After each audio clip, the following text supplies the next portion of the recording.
Friends, നമുക്കിന്ന് variety ഒരു ഓലൻ ഉണ്ടാക്കി നോക്കിയാലോ. അതിനായി ഞാനിവിടെ 1/4 കിലോ ഇളവങ്ക, 1/4 കിലോ മത്തങ്ങ, 2 ഉരുളൻകിഴങ്ങ്, 1 ചേമ്പ്, 15 പച്ചമുളക്, 1/2 ടീസ്പൂൺ ഉപ്പ്, കുറച്ച് കറിവേപ്പില, കായപ്പൊടി, 1 തേങ്ങയുടെ 1/4 പാൽ, അതിൻ്റെ 2/2 പാൽ എന്നിവ എടുത്തു വച്ചിട്ടുണ്ട്.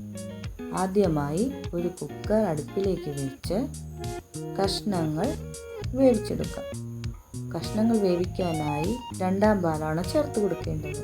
2/2 പാൽ ചേർത്ത് കൊടുത്തതിന് ശേഷം പച്ചമുളകും ആവശ്യത്തിന് ഉപ്പും ചേർത്ത് നന്നായി യോജിപ്പിക്കാം. കഷ്ണങ്ങളെല്ലാം യോജിച്ചു വരുമ്പോൾ